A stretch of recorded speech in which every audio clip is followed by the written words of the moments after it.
who has been grievously and historically wronged and brutalized and has never been afforded the opportunity to be made whole. That is Africans. Reparations is not a new thing. Reparations is not for Africans or about Africans. Reparations has existed as a tool, as a mechanism to make whole, to repair atrocities that have been perpetrated against a group of people for being that group of people.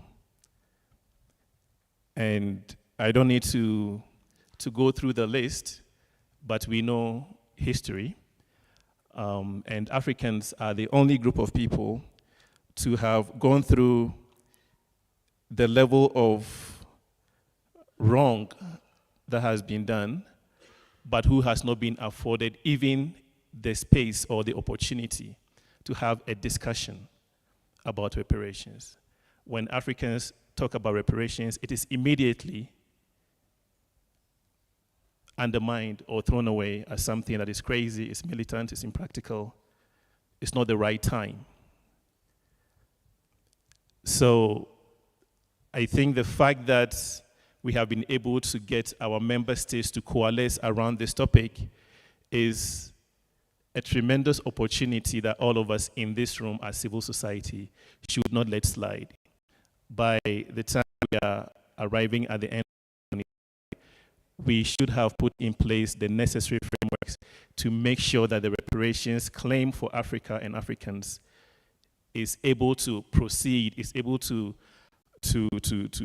run with its own momentum until it gets to a critical point where it cannot be stopped. And so I really just wanted to take this opportunity to maybe take us a little bit back to where we've been. In the past 2 or 3 years, we have seen an unprecedented level of political organization within the African Union on this topic.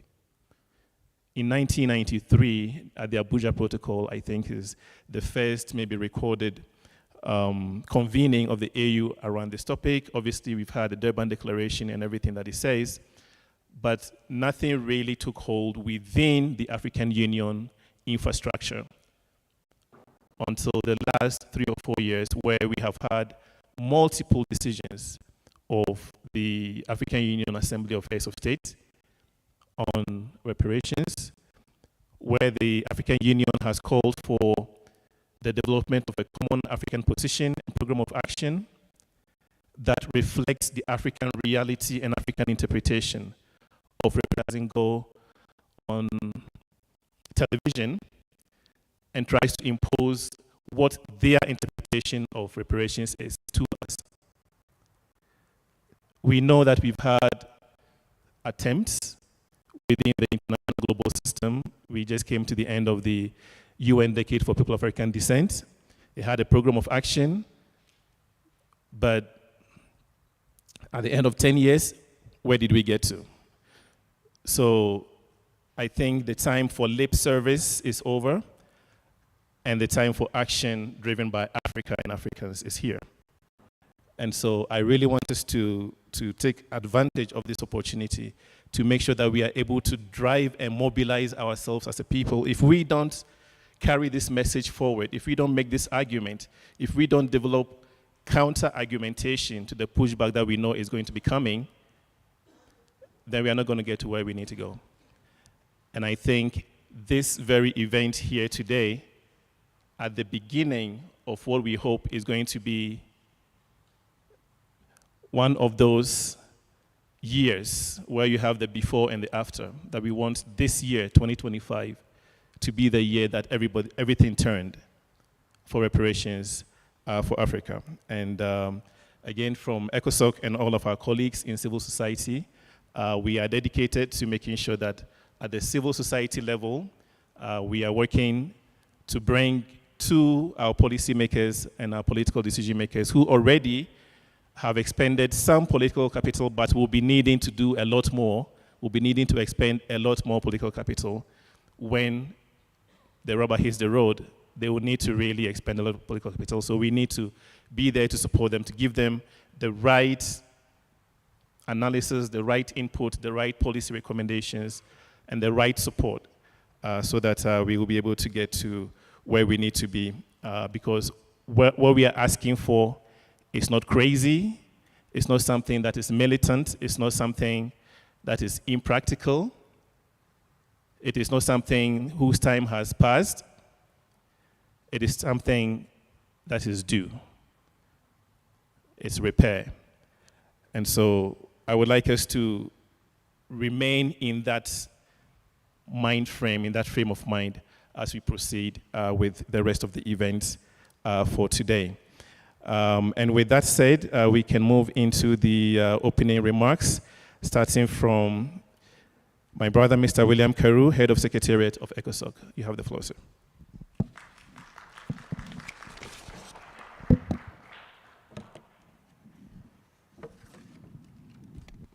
Thank you very much, Mr. Ose.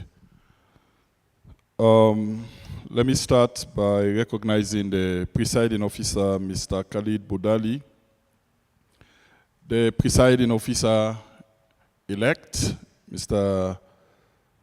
Liusek Sissoko, and for your information, ECOSOC at the political level is transitioning from our incumbent presiding officer whose mandate is ending at this summit to the newly elected presiding officer. And if protocol could allow me, I want to kindly ask my boss, my incoming boss, so that I don't step on the toes of my current boss, to stand up so that the diaspora and the civil society community will see the newly elected ECOSOC presiding officer who will take office immediately after the summit. Let me also take the opportunity of recognizing Dr. Ibrahim Assal, Executive Director of Trust Africa, Dr. Solomon Deso, Executive Director, Amani Africa, Mr. Brian Kagoro, Managing Director for Africa Open Society Foundation, who is also our keynote speaker, Mr. Mahmoud Kamara, Executive Director for Reform Initiative, who's one of our partners, representatives of the EU delegates to the African Union, the United Nations, and diplomatic corps, Ms. Memory Kachambwa, Executive Director of Feminist, Ms. Eldena Samuel, member of the Ethiopian Civil Society Council, Mr. Briggs Bomba, Program Director for Trust Africa, and I saw in our midst Madam Ashford, who is a founding member of ECOSOC. We want to recognize you for the good work you guys have done, and that is the reason why ECOSOC is here today. Let me also recognize the PO Emeritus, Mr. Richard, and I struggle to pronounce the surname and I don't want to commit any crime. Let me leave it as it is. Our huge representative from the diaspora who are in the room, let us also recognize them. And civil society organizations across the continent, especially those online and those we have in the room with us. Let me also take the opportunity to recognize you. Members of the media, brothers and sisters of the civil society, the wider civil society fraternity, and all protocol observed. It is an immense pleasure to welcome you at this symposium today on behalf of the Economic, Social, and Cultural Council. I stand before you to address a crucial and often overlooked facet of our collective fight for justice: the role of the African citizens in the reparations agenda.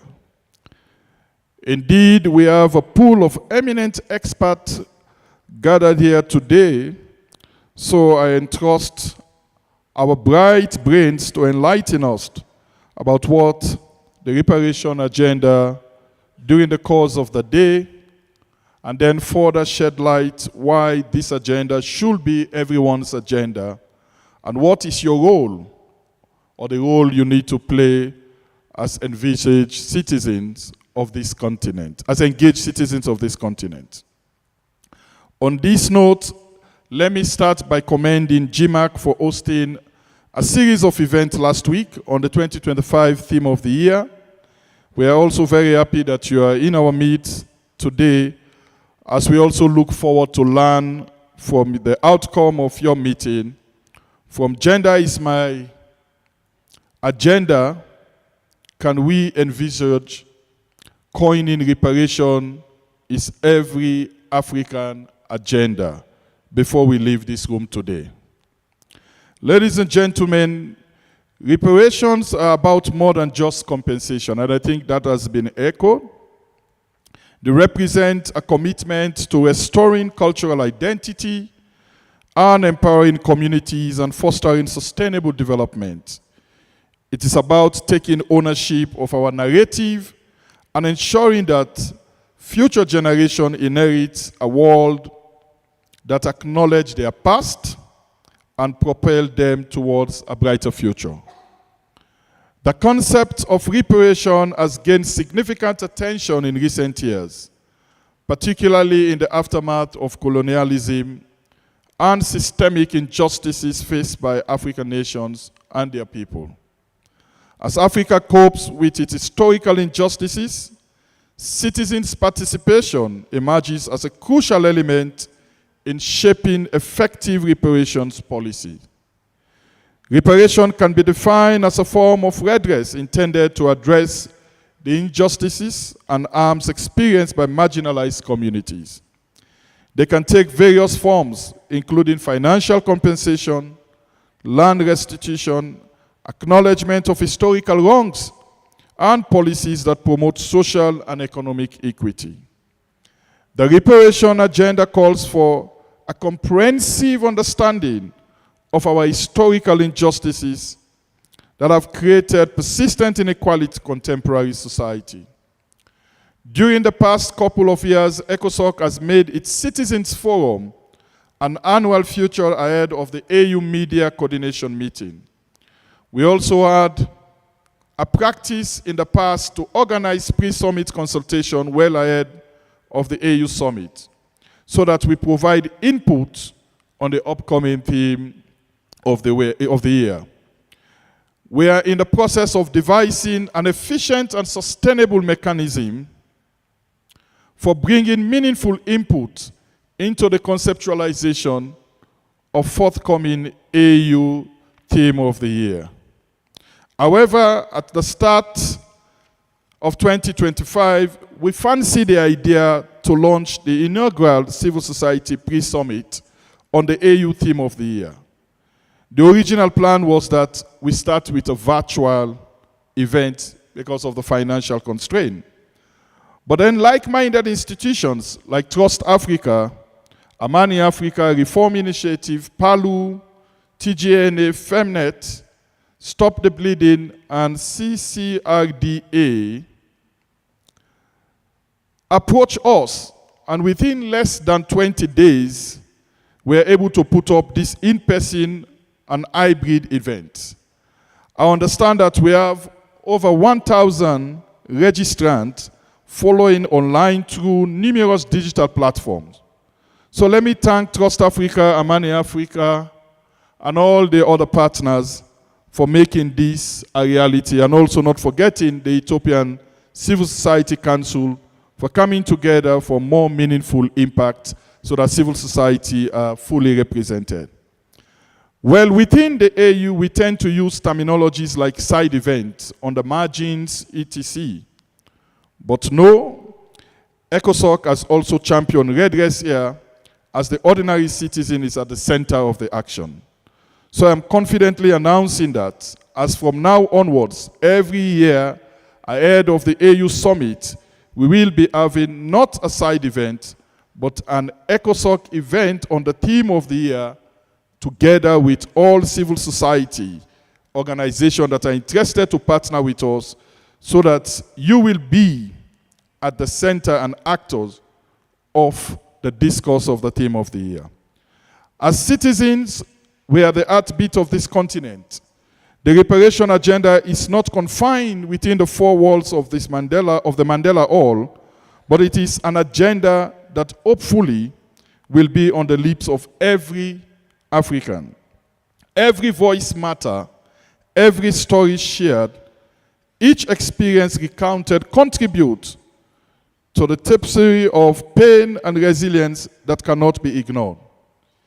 It is imperative that we proactively participate in this discourse, advocating for policies that acknowledge the historical injustices faced by our ancestors and the systemic inequalities that continue to affect us today. Civil society participation brings diverse viewpoints, particularly from marginalized groups, including women, youth, and indigenous communities, ensuring all voices are heard in the reparation dialogue. The diversity to construct a more comprehensive understanding of the impact of colonial injustices and the best practices. As the African Union, we need to ensure that citizen is at the center of the reparation agenda. Inclusiveness will enhance the legitimacy of reparation initiatives as citizens are more likely to support and participate in systems they help to create, and greater buy-in from the African populace can lead to a better compliance with policies and initiatives associated with reparation. At the level of ECOSOC, we have devised and now standardizing numerous mechanisms for citizens' participation. The most popular form of engagement remains our public consultation for both physical and virtual engagement. ECOSOC will organize discussions to collect opinions and suggestions from citizens regarding the reparations agenda. We will be making ample usage of our town hall meetings, focus group discussions, and online platform to ensure broader participation. We have a series of events running throughout the week here in Addis Ababa.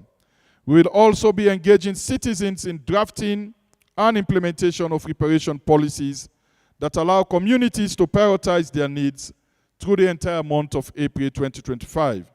And we will be holding thematic virtual consultation on reparation agenda, and thereafter we will develop a policy booklet on the AU 2025 theme of the year. ECOSOC has already started a digital awareness campaign for those of you following us on our online platform about the reparation agenda. We are making deliberate efforts to inform the citizens about their rights related to reparation, historical injustices, and the processes involved in demanding reparation. We will intensify our media campaign to raise awareness and encourage public dialogue about reparation. We will be unveiling our detailed citizens' roadmap on the reparation agenda in due course, and we are ready exploring options with some partners to come up with some flagship projects that we will be proud of at the end of the day. Distinguished participants, we want to reiterate that citizens are at the heart of shaping a meaningful reparation agenda in Africa.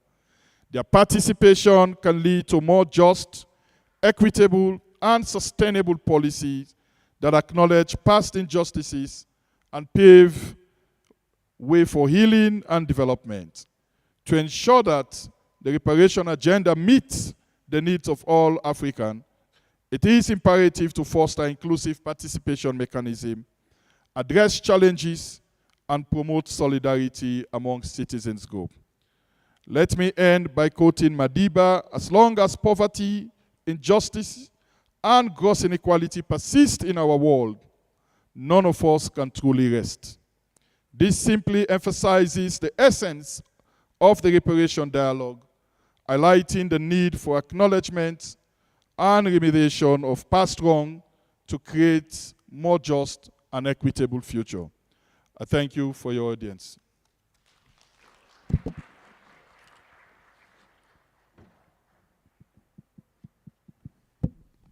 Thank you so much, Mr. Carew. So we'll proceed down our program.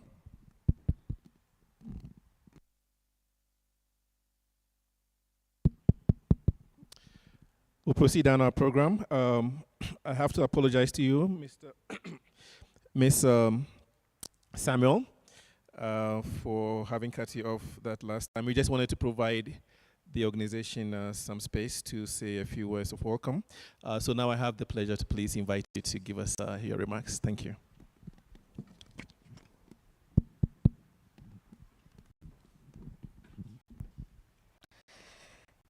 Hi again, distinguished ambassador and excellencies in attendance, the leadership of ECOSOC, the learned panel around me, distinguished participants. My name is Eldana Samuel, and I stand before you as a 16-year-old girl who cares deeply about the future of our continent, Africa. Today, I'm honored to speak on a topic that resonates with me and many young people, reparation. As a young girl growing up in Africa, I have often pondered about the legacy of colonialism and the ongoing impact it has on our continent today. The reparation agenda in Africa has emerged as a significant topic in recent years, highlighting the need for justice, recognition, and restoration. For those who have suffered due to the historical injustices of colonialization and exploitation. Obviously, for a teenager like me, reparation look quite a big and at times even frightening term. Frightening as it reminds us that our forefathers have endured so much atrocity so that today we breathe freely in our continent.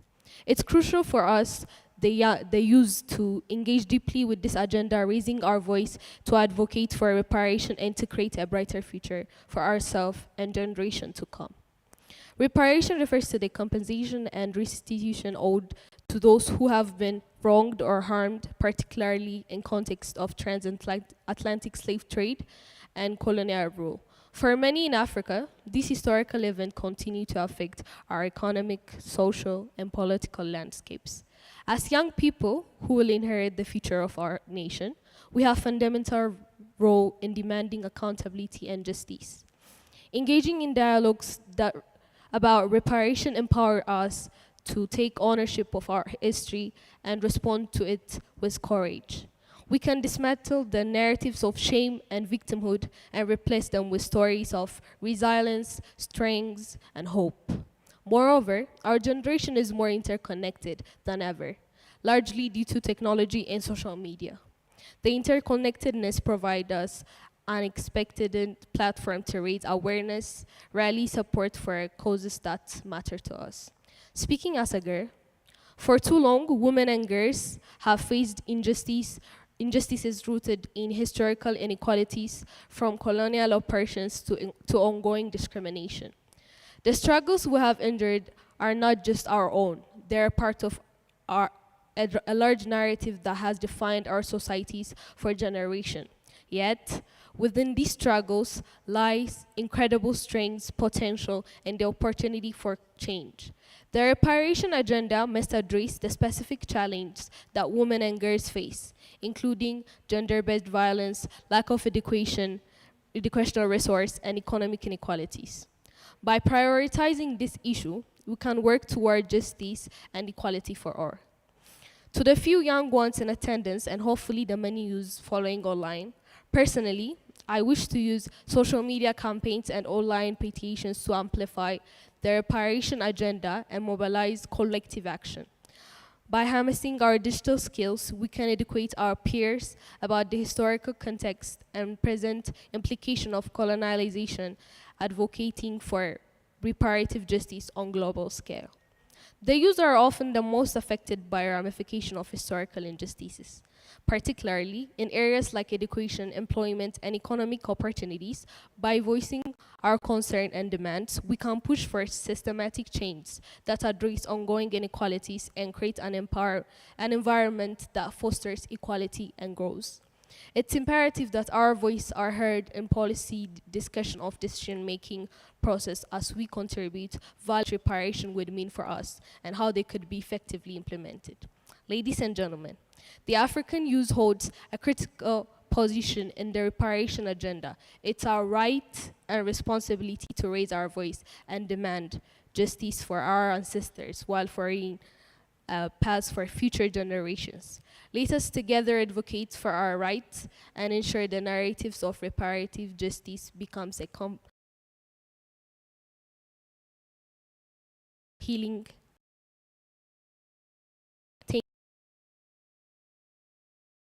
This effort to make the voice of younger heard.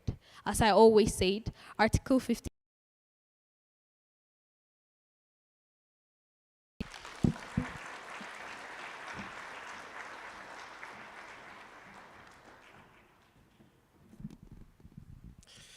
Thank you so much, Ms. Simon. Next speaker. To call on Madam Eunice Musime Akina. Thank you. Speaking about the theme of the year. So I'm simply going to share the outcomes of those 3 days consultations. Before I proceed, I'd like to request members of the GMAC network that are present in the room to stand up for recognition. GMAC network.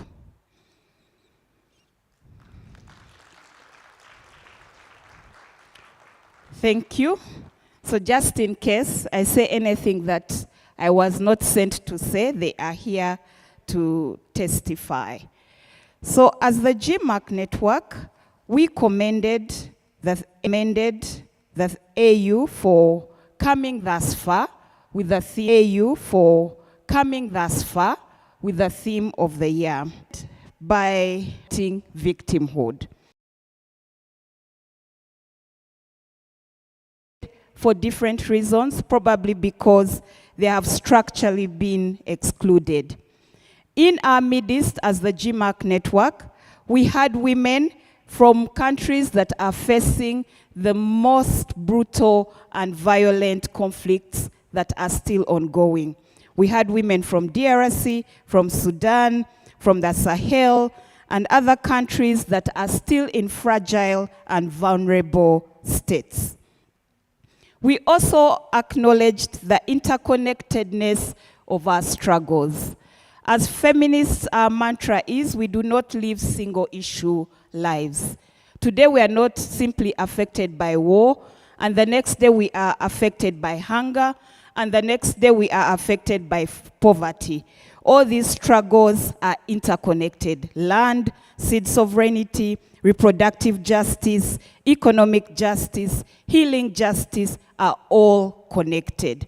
So as the AU discusses and advances this theme, we hope that intersectionality will be at the center of the conversation. We also recognized that there's no reparatory justice without gender. We call upon the men in this room that this is one of the things that we feel that the men have not really integrated in their struggles. And as feminists, we are not against men. We are against the systems of oppression, patriarchy, capitalism, imperialism that continue to subordinate and subjugate women. So 3 crucial areas that forward to ensure meaningful decision making in the struggle for reparatory. Address the issue of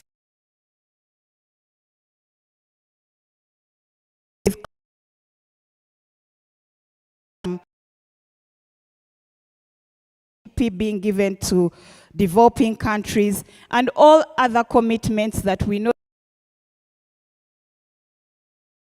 first in terms of advancing liberation and freedom for African citizens.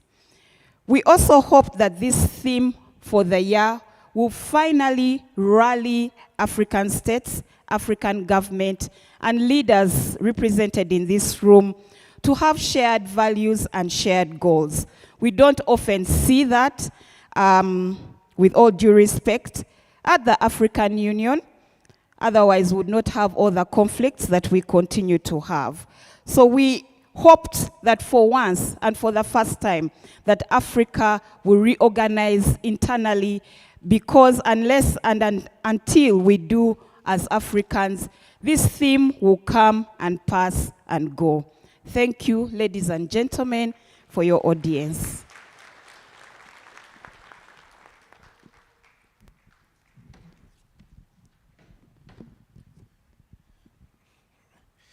Thank you very much, Ms. Musime. I apologize for having added one name to yours, but thank you so much for your comments. I will proceed with the rest of the program. Next up, we have the pleasure to hear from Dr. Solomon Derso, Executive Director, Amani Africa.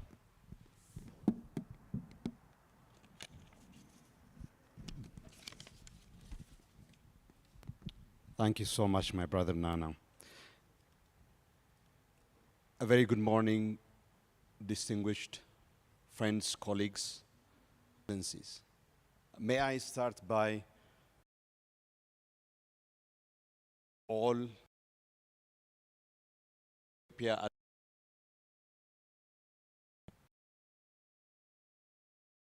of ordinary kindly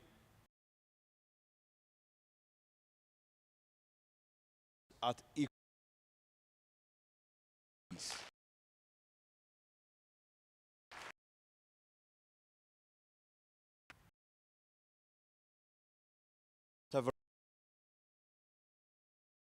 and organizational power, providing for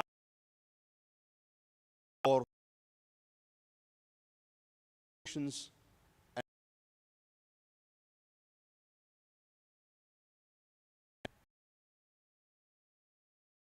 the processes of the African Union, in which states engaged and ordinary citizens. And we owe them a great deal of debt for making and transforming ECOSOC. Thank you very much to the leadership, the political leadership, but also the technical leadership. Without you, we couldn't have been here. So thank you again.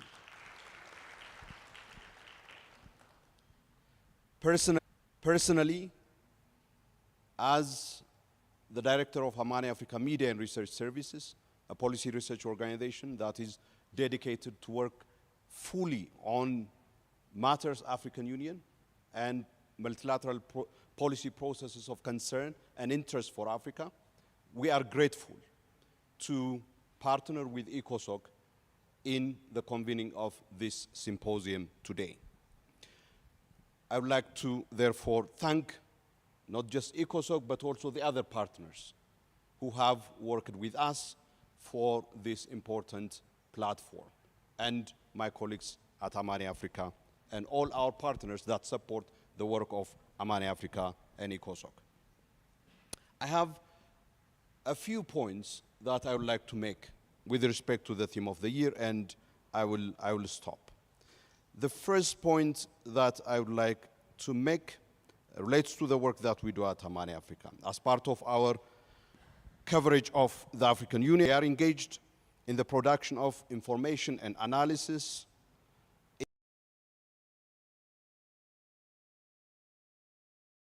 in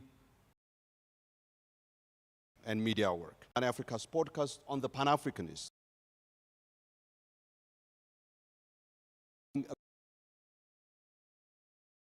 insightful, edifying conversation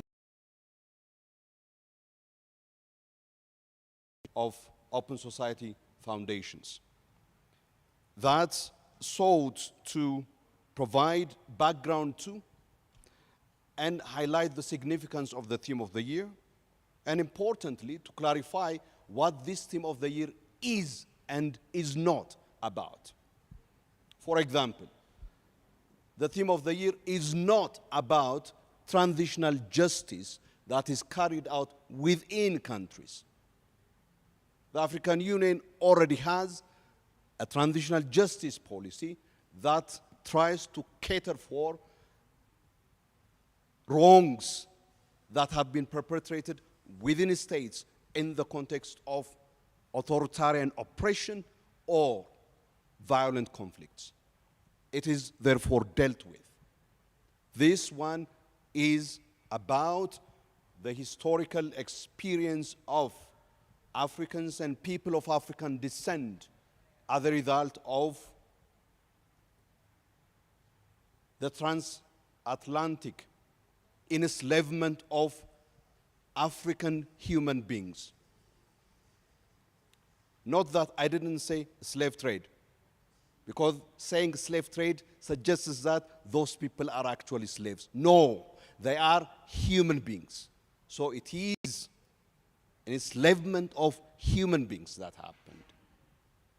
Africa's experience and the impact that Africans and people of African descent continue to endure as a result of colonialism and that of apartheid. It is about that. And therefore, rightly, this is in some ways about memory of those whose life was destroyed, those whose culture and identity and dignity was denigrated, and whose humanity was denied. It is about memory. In Things Fall Apart, Chinua Achebe captures this experience.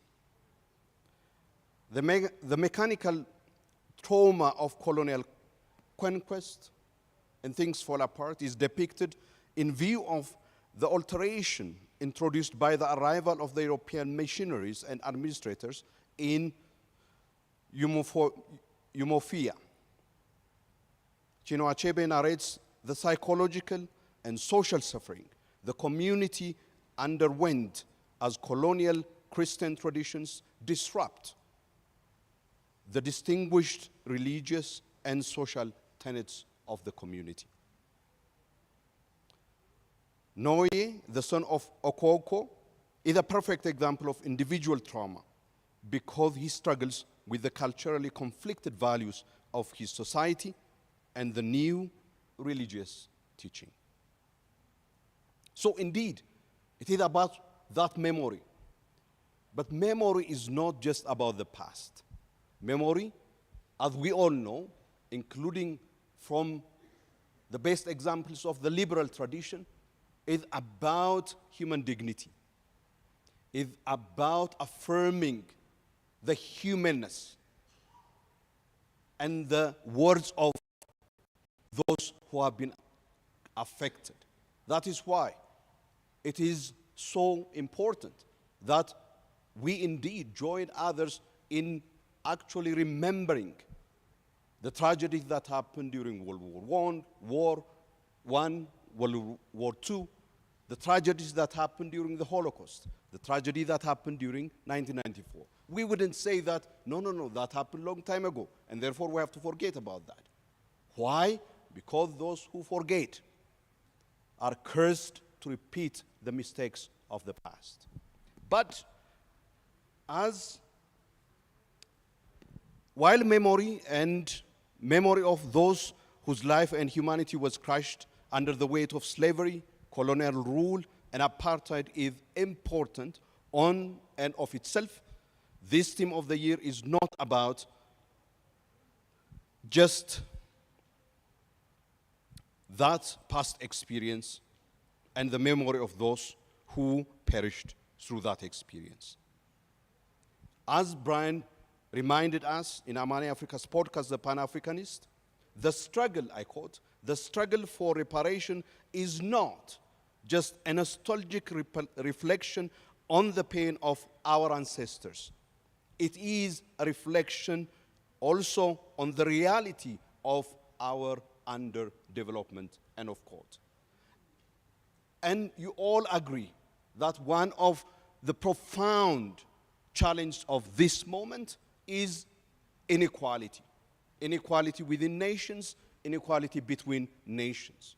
And one of the most pervasive axes of inequality is race and racism.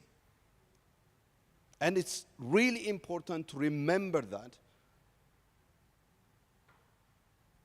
these axes of inequality, that is race and racism, is a result of these experiences and these realities that we face today.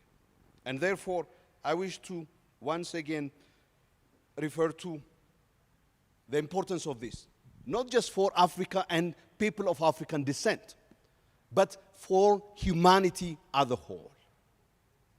Because affirming the dignity and the equal worth of each and every one of us is, after all, the promise and what the Universal Declaration of Human Rights proclaims to be the standard, right? And this theme is exactly about that.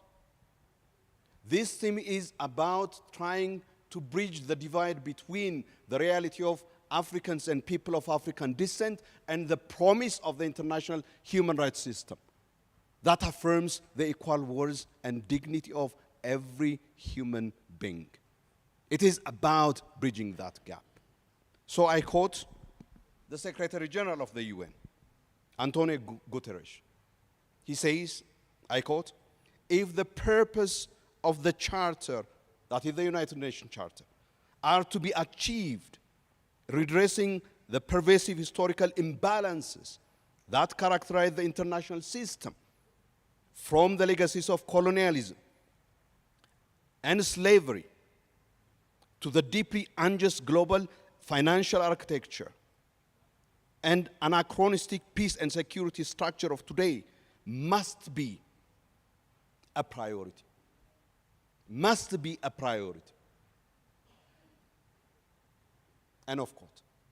So this theme of the year is therefore about us trying to live up to the values and standards enshrined in the UN Charter and all other international human rights instruments. Ladies and gentlemen, as I conclude, I would like to invite all of us, therefore, to join in this important struggle and in this important conversation that we are having. Reparations, justice through reparations for people of African descent and Africans is a responsibility of all of us, Africans and others in the international system, who believe in and have the conviction for the realization of equal dignity and worth of everyone, irrespective of their race.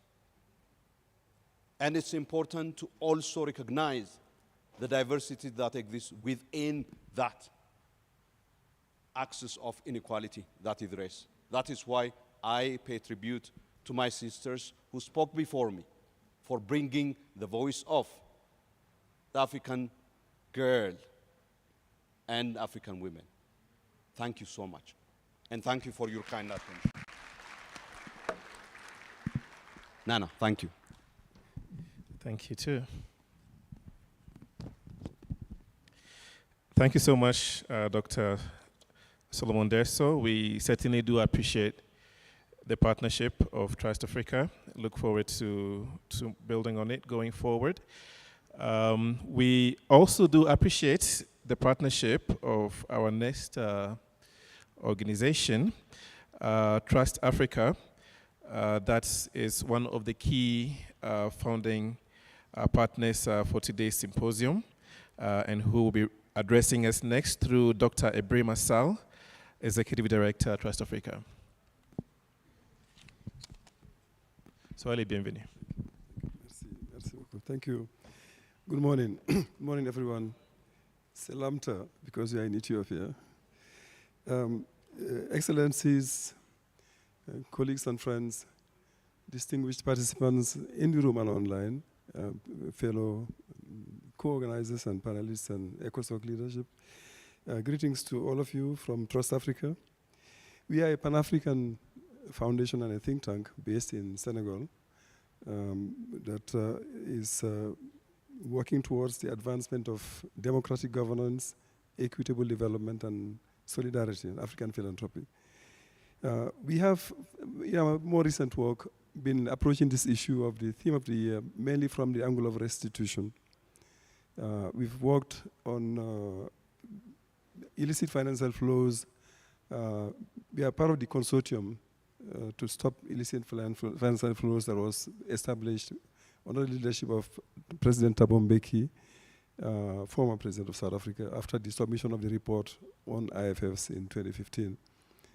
So we are among the civil society organizations there, and we take the common framework, the African common framework on restitution of assets that have been taken away from the continent somehow as a point of reference. We also have been active in a Stop the Bleeding campaign.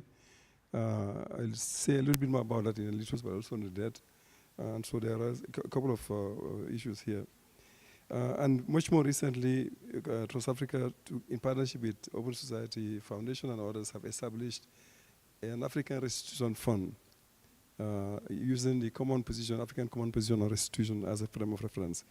But I want to say that thank you, Nana, for reminding us of where we are and that the importance of having this theme as the theme of the year on the part of the African Union. It's also a moment to remember and to acknowledge the struggles that have been carried on around the world on these issues, carry collective on this. And remember the people who have been at the forefront of this struggle for many years, including well-known people like Abiola of Nigeria, late Abiola, but also somebody like Amadou Mahtar Mbow, who was the Director General of UNESCO, who put the issue of restitution of African heritage resources in foreign museums very early in the day as on the agenda of UNESCO. I want to say the way we are looking at it now, I raise five points very quickly, not to take too much time. First of all, I think reparations are about memory, of course, dignity, and so on. It's about accountability for all the wrongs, historical wrongs that have been, committed, and for all the damages that have been committed. And it's everything from what has been mentioned already: the enslavement of people, the looting of resources, the genocides that have been committed, the extraction of resources of various kinds, natural resources and all kinds of resources, the epistemicides, the ecocides, and linguicides and so on that have been going on, of course the narratives that have been distorted and what that does also to our continent. So a lot of problems, and the fact though is. But it also includes, issues like damages resulting from climate change and responsibility for that.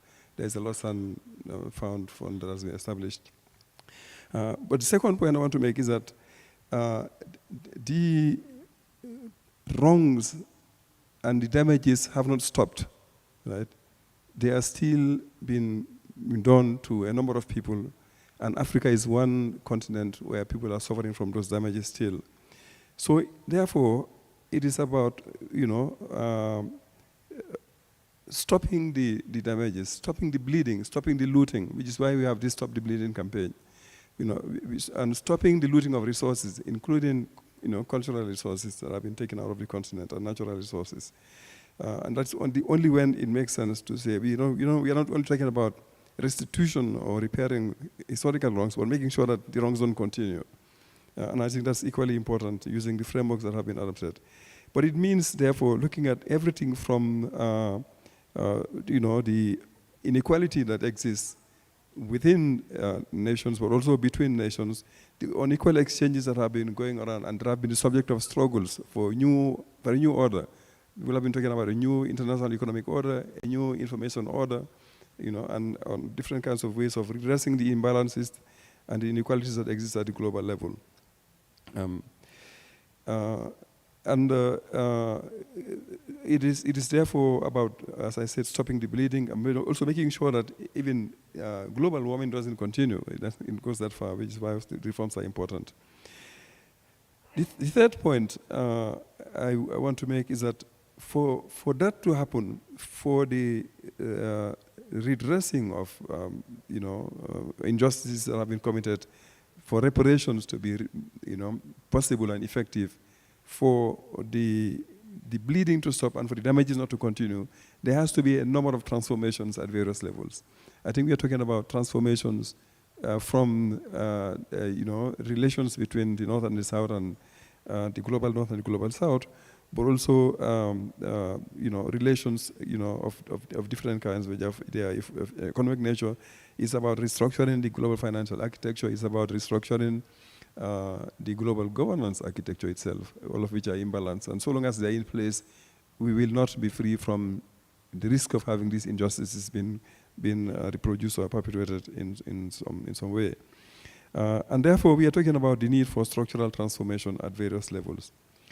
And the fourth point I want to make is that this is about the future. It's also not only about the past, it's about the future. That's why it is important to deal with the wrongs of the past. It is the condition for creating a foundation for building futures that are built on justice, that are inclusive, that are sustainable. And so it is that's why on the program of this week, of today, in the symposium, we'll be having this afternoon a roundtable that will be looking at reparations, restitution, and the world to be reimagined. I think it's very important to say that we are not only talking about the future, about the past. We are talking about creating conditions for that past not to be reproduced and for creating better futures. Having said that, the fifth point is that we are aware that we also have issues within the continent. I think you were right in pointing out our colleague from DESO, Solomon, that it's important to make a difference between transitional justice issues within the continent and what we are talking about really. The point though is we have reparations issues on the continent that we also must deal with.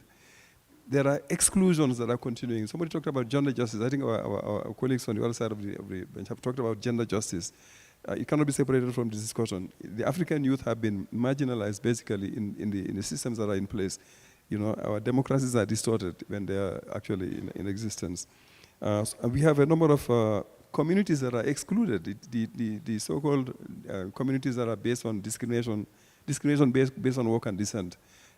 And within our societies, people are experiencing horrendous forms of exclusion and oppression. So we are not going to close our eyes on those problems and the wrongs that have been committed within the continent, and we are dealing with them. So talking about reparations globally doesn't mean that we are not going to address those issues as well. And it is important. The final point is just going through very quickly a few programs that Trust Africa has been running to illustrate how we've been dealing with these issues.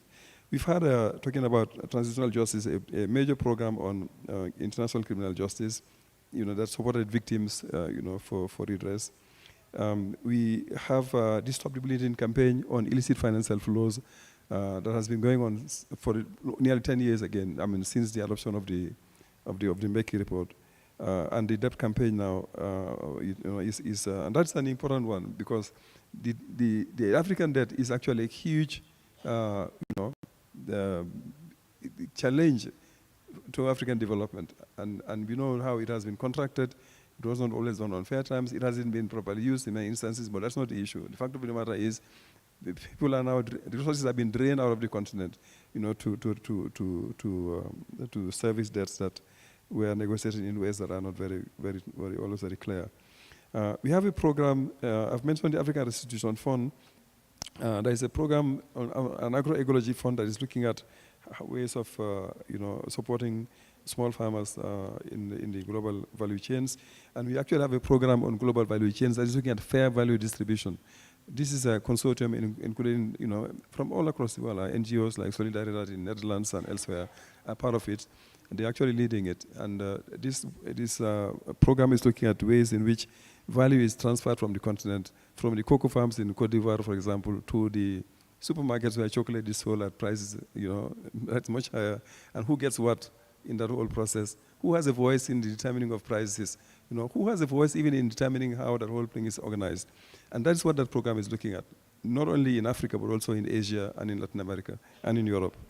We have a program, and that's the last one I'll mention, that we're calling an African Youth Panel. It's actually African Youth Voices, which is addressing this issue of African youth who are the majority and who will remain the majority of our populations, for the foreseeable future.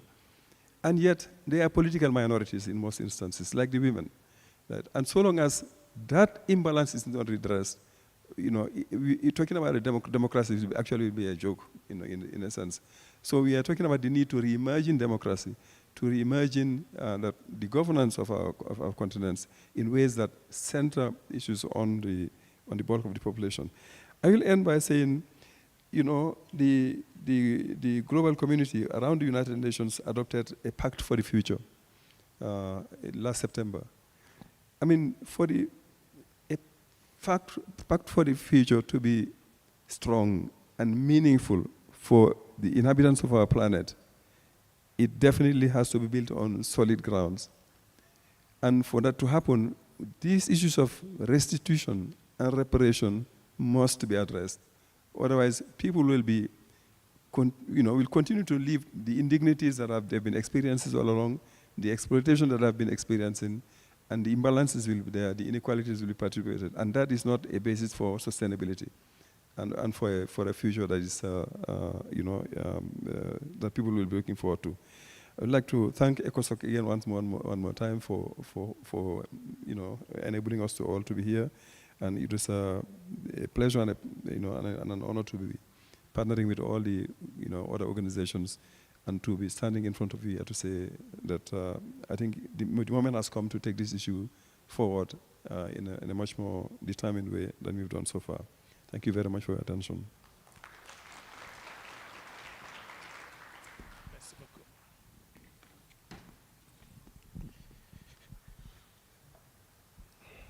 Thank you so much, Dr. Ibrahim Sal. So we are rapidly approaching the conclusion of this session. We have effected a minor alteration to the program. We are going to hear from our two keynote speakers, and then following that, we will allow sufficient time for us to take a health break, have some coffee, take a group photo, and be back. So we will proceed with the first keynote speaker, after which I will guide on the second one.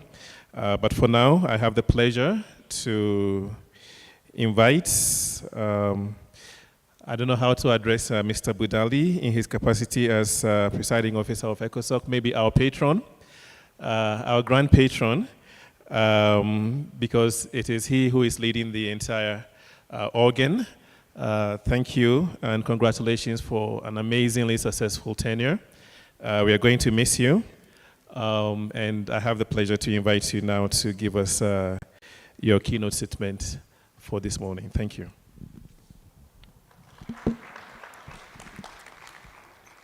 Oui, ici avec moi.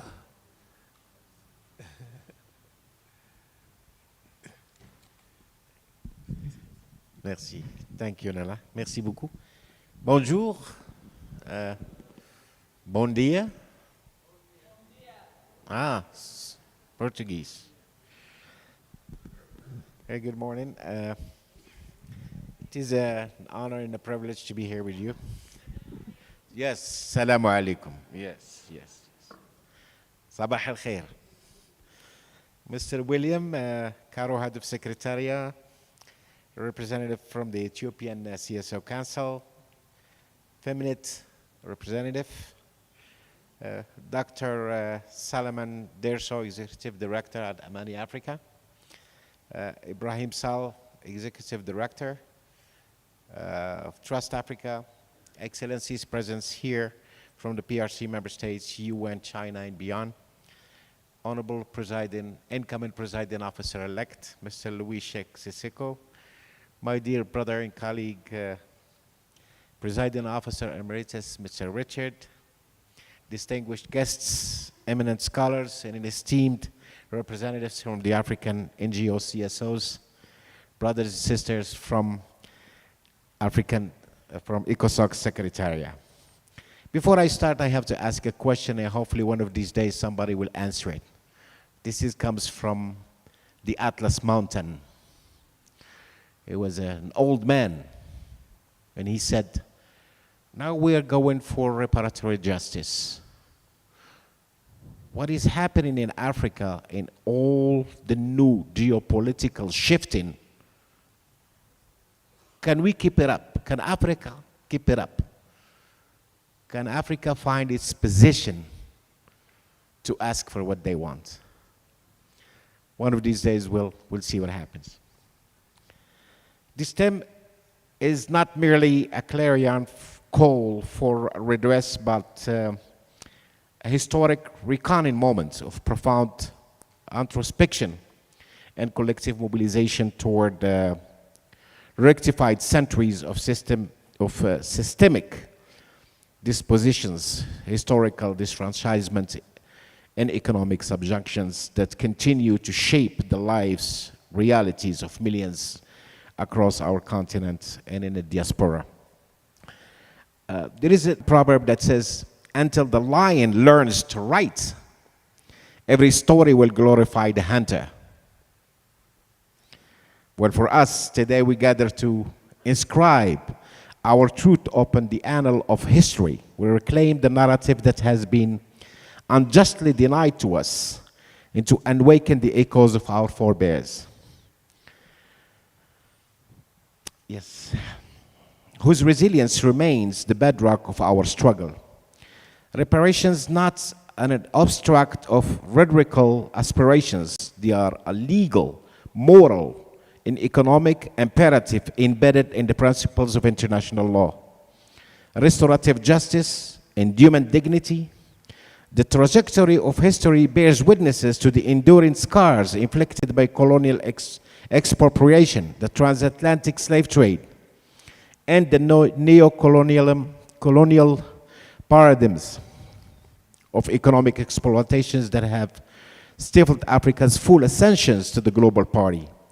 Our discourse today is technically one of the transcends past grievances. It is an assertion of agency, a testament of our unwavering commitment to equity and recalibration of Africa's place within the global order. As an advisory organ, the African Union ECOSOC stands at the forefront of this mission, always ensuring that the voices of African CSOs, NGOs, professional groups, our activists, intellectuals, entrepreneurs, and cultural custodians are at the heart of shaping policies, advocating for justice, and driving the movement for reparations with renewed vigor and strategic precision. This year, the African Union embarks on a resolute mission to forge strategic pathway that will translate historical recognition into actionable solution. But in my opinion, or in our opinion, this mission has to be relied on three principal elements. The first element will be the legal and institutional advocacy. How to do that? We want results, not rhetoric.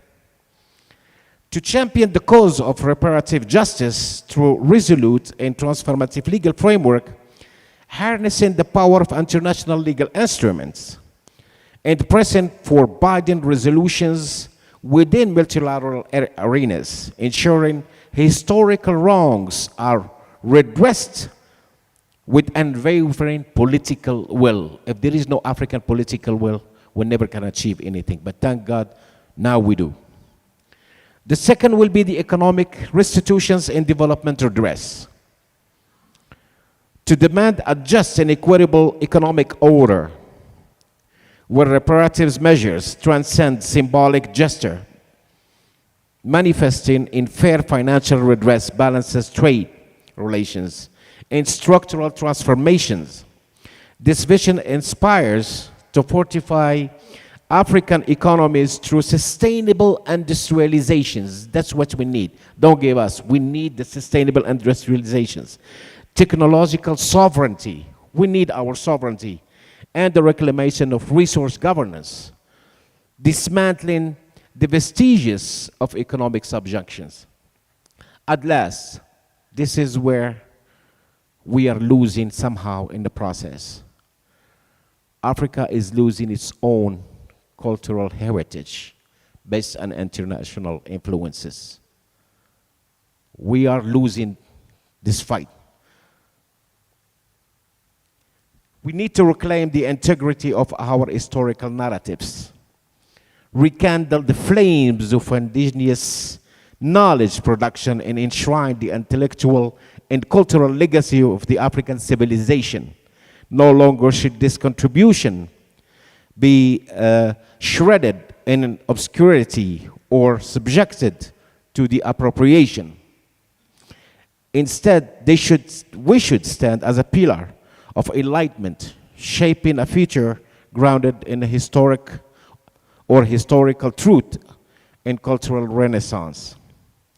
So beyond noble rhetoric and solemn declaration, our mission demands action-driven mechanism, transforming inspiration into moments of triumph, dreams into enduring legacies, the orchestration of efforts guided by a common African position on the policy resonates with African collective will, and each initiative breathes life into its rightful sovereignty. Through the forging of indomitable alliances and the awakening of grassroots consciousness, Africa embarks upon an odyssey of reclamation, where the echoes of its past find voices in the present, where stolen legacies return to their sacred soil, and where the continent luminous and unshackled ascends once more to its rightful place in the grand chronological of human civilization. Friends and colleagues, dear distinguished participants, and our pursuit of reparation is not a quest for charity, but a demand for justice. And we need it to spread it. In an endeavor to dismantle the asymmetrical power structure that perpetuates global inequity, Martin Luther King profoundly declared, and quote, "The arc of the moral universe is long, but it bends toward justice," end quote. For us, we must be the hands that guides this arc, ensuring that justice is neither deferred nor diluted. In this regard, our engagement, again, with the diaspora remains paramount. The African diaspora is not merely an appendage of our continental entity, but an integral force in the struggle, a repository of resilience, knowledge, and advocacy that strengthens our collective bargaining power on the international stage. ECOSOC as an organ reaffirms a commitment, as always, to fostering deeper collaboration between the continent and the diaspora, ensuring that our global African family moves forward in unity, strength, and purpose. As we stand upon the shoulders of giants, let us cement the indomitable spirit of our ancestors who dares to dream of a future unshackled from opposition, who craft pathway we non-existed, and who taught us that dignity is not granted, but it's seized. Let it be known that Africa speaks today not as a supplicant, but as an equal demanding what is justly due. Friends and colleagues, this is our deliberation to be characterized by intellectual rigor, strategic foresights, and an unwavering resolve to construct an enduring framework for reparative justice that restores dignity to our past, empowers our present, and secure our future. Let me finish by saying a poem of Mr. Aimé Césaire. Once wrote, in quote, "No race possesses the monopoly of beauty, of intelligence, of strength. There is a place for all at the rendezvous point of victory. For us, let this gathering be our rendezvous point with history, a moment when we inscribe with unwavering conviction a new chapter of justice, dignity, and restitutions." And my conclusions on behalf of ECOSOC, I'd like to thank all my our collaborative partners, Amani Africa, Trust Africa, Feminist, the Ethiopian CSO's councils, and all African diasporas present here with us, as well as all academia and intellectual and international allies who stands with us in this righteous pursuit. Your unwavering commitments, search for justice, and an Africa to find African-led solutions fortified our collective result. My God bless you all, and thank you very much.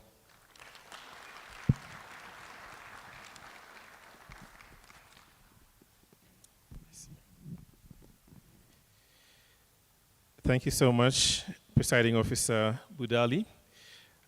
We are mindful that we are approaching that time where we need to take a bit of a break. But as I mentioned, we are setting that up outside. But we'd like to proceed with our final keynote address. So we're just doing a little switch in the program. So we'll hear from our keynote speaker, and then we'll go take a sizable break, you know, get some exercise in, then come back, and then we'll continue the panels and proceed from there. And so personally, let me take this opportunity to thank everybody on the podium. Please help me to appreciate our panelists,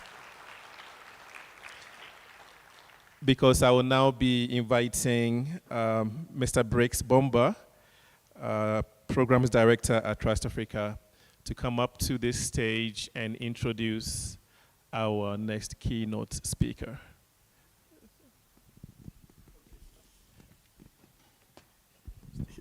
Thank you, Nana. Can I invite the panel to join the floor?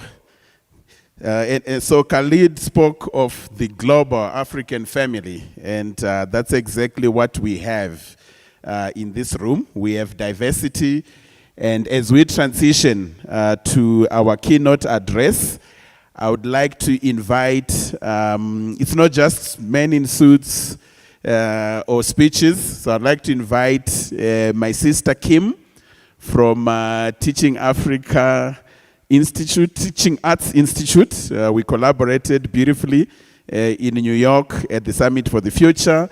I'd also like to invite Heran. If you could please come forward so that we have a bit of an artistic transition to the next keynote address. So is Heran in the room? Yeah, please come through, come through.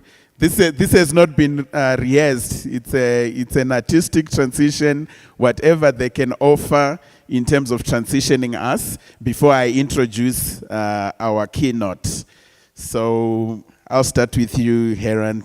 You are from Ethiopia. We are in your hands. Please. All right, thank you so much. I would actually like for us to move a little bit. We have been sitting here for a while, and just to loosen up our bodies. Can we do that? Are you ready for that? All right, all right. So just let's start with a few shoulder rolls. Can we just roll our shoulders? And just be aware of your breath. So as we inhale, bring those shoulders up. And exhaling, bring them down. Yes. All right, lovely, lovely, lovely. Now, I'd like to do another movement with the breath, and you can remain seated, but you will feel the effect, yes? Maybe you can help hold the mic for me. So I want us to use our hands, yes? As we inhale, slowly lift your arms up, keeping your elbows relaxed. And exhale, slowly bring them back down. Okay, can we do that again? Shoulders relaxed, elbows relaxed, fingers relaxed, wrists relaxed. Reach and get a little stretch.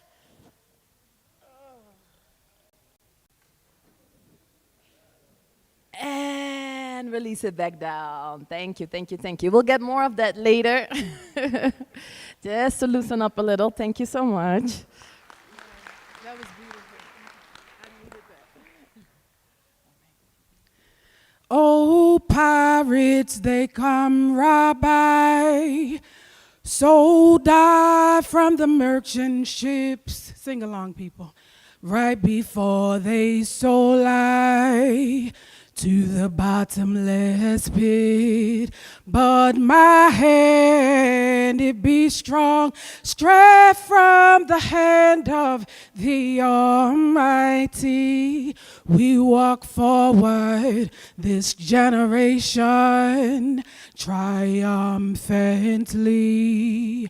Won't you help me sing? Sing along, y'all. This song of freedom, 'cause all I've ever had, oh, redemption songs. You know that in the room, if you were born against your will in the historic diaspora, please stand, because I know you had an awful long journey.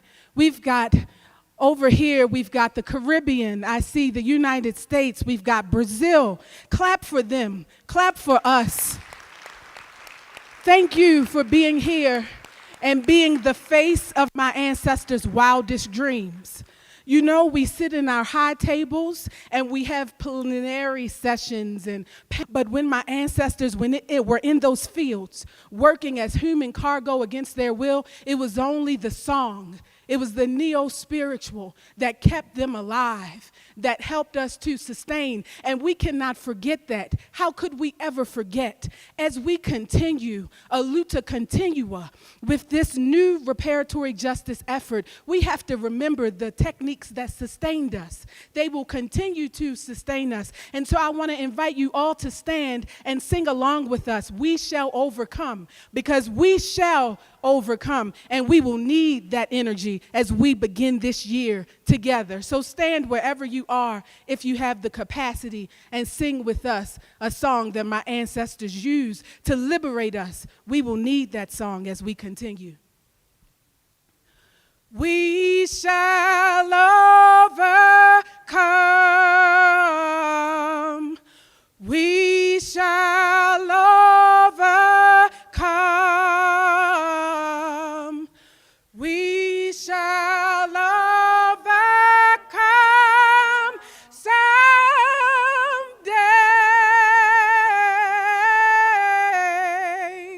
Oh, deep in my heart, I do believe that we shall overcome someday. Thank you for bringing my ancestors into the room.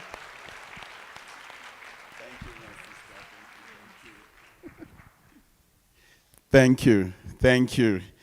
It's justice for Africans and people of African descent through reparations, the global African family that Khalid just spoke about. So the theme for 2025, as set by the African Union, underscores a critical and long-standing issue, the pursuit of justice and reparative measures for the historical injustices inflicted upon Africans and those of African descent globally. So as we gather today, we gather not just to discuss, but to forge pathways for African emancipation, development, and equity. There are a lot of things that were mentioned by the opening ceremony panel. Things to do with historical accountability that Ebrima spoke about. There are questions that arise in terms of the forms of reparations. What form does or should reparations take? Questions around the implementation of our deepest desires for reparative justice. What does that mean in practice, especially in this shifting global dynamic where words like solidarity, equity, and sustainability can attract sanctions the very next day from a global superpower? There are questions to do with global solidarity. How can the broader international community, including those that are outside Africa, contribute to this agenda for justice? There's questions to do with the challenges that we will face on this journey. So to explore some of these most critical questions before us, it is my pleasure to introduce my brother and comrade, Brian Kagoro. He is the Managing Director of Programs at the Open Society Foundation, and he will deliver our keynote address this morning to dig deeper on this theme of the year on justice for Africans and people of African descent through reparations.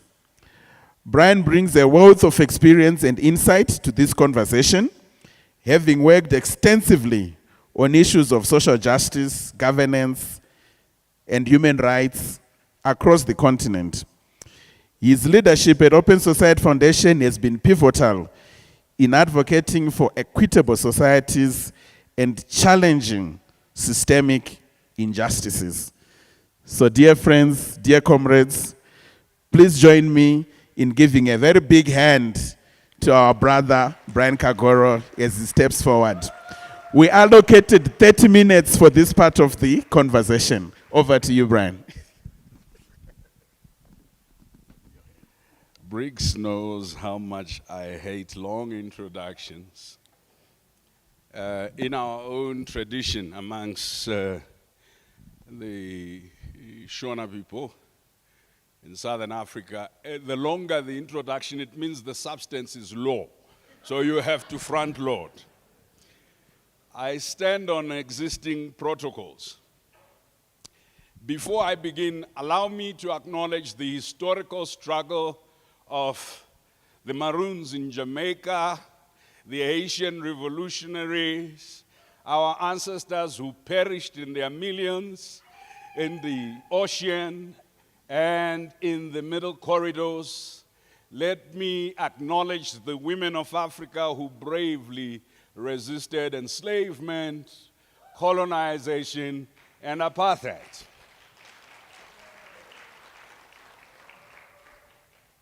Allow me to acknowledge the nameless comrades, because Sankara we know, Machel we know, Mandela we know, Sekou Touré we know, but the gallant fight against immiseration, emasculation, dehumanization was carried out by nameless, faceless women for whom this struggle is a redemption song. Wherever they rest, let them hear that their great-grandchildren have a reason to fight on. When Nehanda, a 26-year-old young woman, resisted colonial occupation in modern-day Zimbabwe, they hung her near where the State House is. When they were hanging her, she said, "My bones shall live." So friends, allow me also to acknowledge the struggles of more recent times. In December 1990, the first World Conference on Reparations was held in Abuja, Nigeria. In June 1991, at the 27th OAU Assembly of Heads of State and Government, at the 55th Council of Ministers, a resolution on reparations was adopted. In June 1992, at the 28th Summit of the OAU Heads of State and Government, there was appointed an eminent group to look into the question of reparations, which included Professor Samir Amin of Egypt, Professor Ade Ajay from Nigeria, Dr. Al-Hassan Jeki from Ghana, Madame Graça Machel from Mozambique, Ambassador Dudley Thompson from Jamaica, Congressman Roland Dallums from the US, Ms. Miriam Makeba from South Africa, Professor Alamin Ali Mazrui from Kenya, Aristide Pereira from Cabo Verde, and Professor Rex Nettleford from Jamaica. 1993, the first Pan-African Conference on Reparations was held in Abuja, Nigeria. 2004, an Africa Reparations Act was developed. At 1994 7th Pan-African Congress in Kampala, Uganda, there was a resolution on reparations. In 2000, at the Durban Global Racism Conference, this matter, you've already heard, was raised as a critical issue. In 2008, when we attempted to get the 8th Pan-African Congress, there was an Accra declaration. The declaration of the 8th PAC had a paragraph on reparations. I know because since 2000, I've been involved, right? I came at this as slim as Solomon Deso. I live a little bit rotund. And some people may say it's because of, but I say it's because I carry the problems of Africa with me. Right. 2013, at the AU 50th anniversary communique, we included the issue of reparations. In 2022, my brother Mahmoud Kamara started, please stand up, because before I speak, I need you to get your due recognition.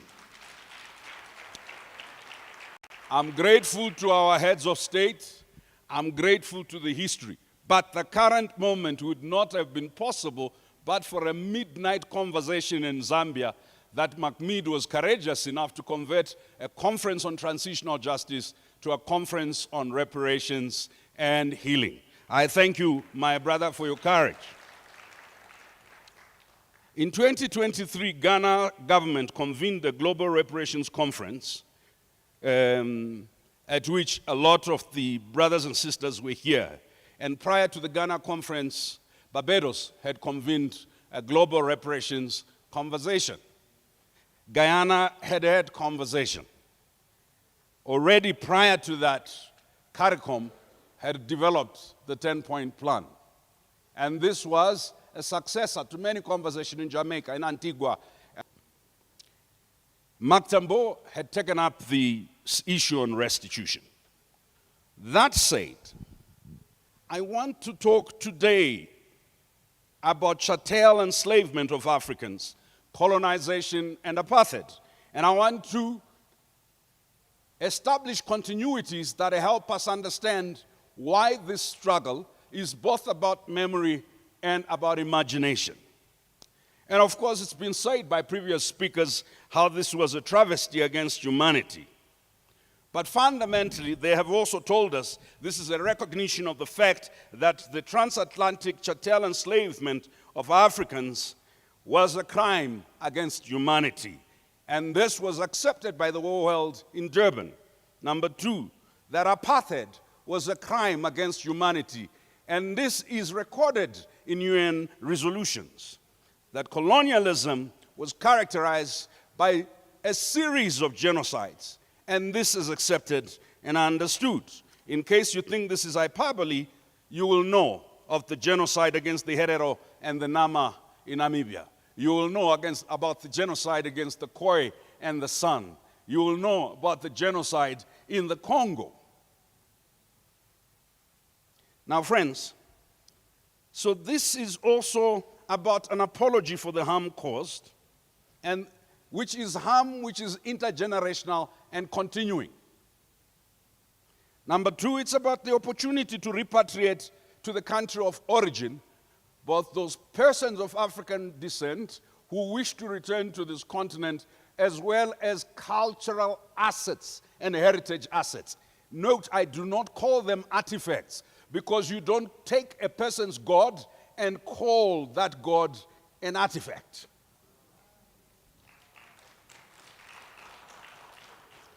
It is also about enhancing the current political and economic system based on racialized development. And I'll get into this, my friends. Of course, when you raise the question of reparations, there are people within the African community and amongst Afro descendants and within other racial groupings who say children do not carry the sins of their fathers, as unfortunate and as painful as enslavement was, and colonialism and apartheid were, they happened too long ago to be possible of any rational discourse. These geniuses also tell us that in any event, how would we determine who deserves or is entitled to redress, including citing cases of mixed-race children born to both enslaved and slave-owning parents, and claims that the West was not the only slave-owning civilization, that the West is actually the only civilization that morally abolished slavery. These geniuses also tell us enslavement had nothing to do with race, but economics. Arabs had slaves, Africans had slaves, they say. And in any event, this word slave comes from the word Slavs. And the Slavs were enslaved by Arabs. That blacks and Africans were not only the only enslaved race. So why are you making so much noise?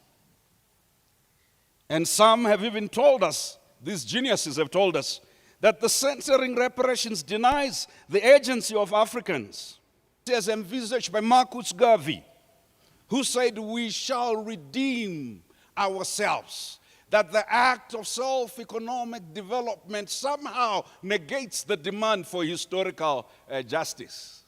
These geniuses amongst us tell us that what Africa and Afro-descendants need is investment and technology transfer, not white charity or payments from the white world.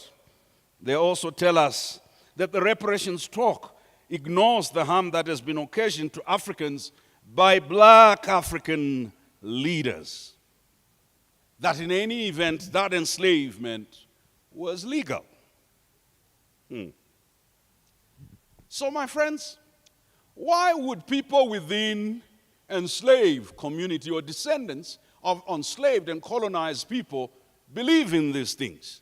So I want you first to underscore, I want you to understand these 8 cardinal rules that manufacture not slaves, but that might manufacture psychotic and neurotic conditions. That Wilson said of them in his book, The Miseducation of the Negro. He said, the Negro will always use the back door. I'm paraphrasing. Why? Because he's been taught that is his place, and he accepts that that is his place. If there is no door, he will cut the door so that he can use the place assigned to him. So what are those truths or mistruths that we were told? Number 1, dehumanization through law. The Barbados Slave Code. It said blacks are not fully human, but beasts of burden, savages. As such, their existence is not governed by law, human rights, human dignity, or humanity. So, you can treat them as property, own them, dispose of them. The idea of black labor, African bodies as property. Number 2, natives have no sense of commerce, of ownership, of value, which led to the justification of alienation of our intellectual property, our inventions, our scientific contributions, our land, our tangible and intangible assets. Justification for using poll and hard tax during colonialism in order to force our ancestors who were fairly food self-sufficient and wealthy to work for the plantations and the mines. So it therefore became important, this alienation of labor as an expression of dignity and the subordination of that labor for free at the mercy of others. The spiritualization of white supremacy and enslavement. That blacks are descendants of Ham, who was cursed to be hewers of wood and carriers of water, and therefore they are a people with no real benefit to society. They have no right to comfort, heritage, or legacy. And the erasure of history, of images and symbols of past greatness through plunder, falsification, and alienation.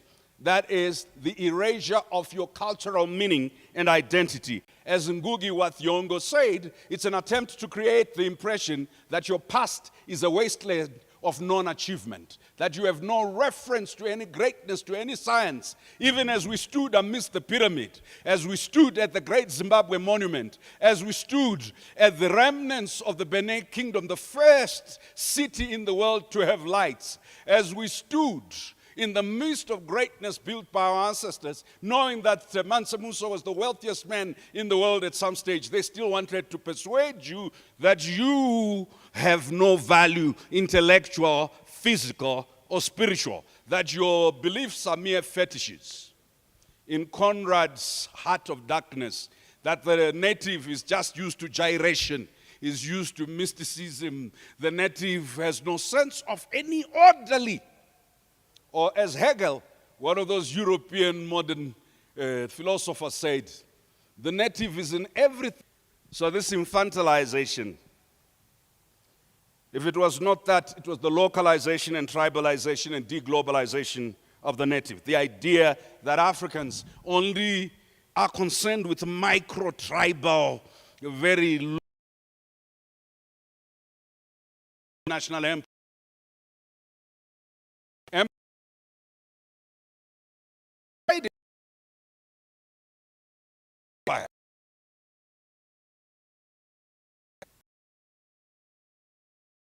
What color Jesus was, but the fact that these folks were so offended by seeing any dark depiction of Jesus there to go and hide it shows you that not only was the spiritualization of the erasure important to the establishment of the infantilization, but there was fetishization, that the black male in particular and the black woman is some form of beast, and the conquest of that beast became important. In the slave plantation, the rape of black males, their castration, turning men into breeding machines, and this idea that family doesn't matter to this animal. And that destruction becomes a point of reference. But this conversation is not about victimhood. This conversation is about our agency. That we are not what they said about us. This conversation is about redemption based on three anchors. Number one, memory. That the one thing you do is you assume a cow or a horse that you used to plow has no memory of the whip you placed on its back and of the cruelty you did to it yesterday, as long as it rides the day to day. We're not horses, we're not cattle, we're human beings. And we have a right to memory, because memory is a terrain of struggle. Jewish people were deemed entitled to memory for the Holocaust, and today nobody ever tells them it happened too long ago. Today, on a particular day called the Day of Remembrance, the British wear a red poppy, a flower, in remembrance of their heroes who fell when? A long time ago. About the time when the genocide against the Herero and the Nama was happening. About the time when they were hanging Nehanda, Nikasikan. Around the time when they were carrying out the atrocities against the Mau Mau. My friends, it may be a long time for others, but we live in a generation which, because of alienation and dispossession, is entitled to say, we owe ourselves the duty to heal from our own wounds. We owe ourselves the duty to hold our own dictators to account, but we will not allow you to try and construct political amnesia and erasure of your own contribution to the dysfunctions in the society we live in. So you had these legal frameworks, efforts to achieve reparations for chattel enslavement, colonization, and apartheid, based on some legal principle. The first legal principle is, and I want lawyers, please do not be stupid. When the British, the Dutch, the Spanish committed genocide and crimes here on the continent, they had not been established Spanish states, Dutch states, German states. It was before, for some of them, 1884 Berlin, or even after Berlin, They had not achieved de facto control of the territory. That's why there was resistance. You cannot insist that we apply the law of the offender.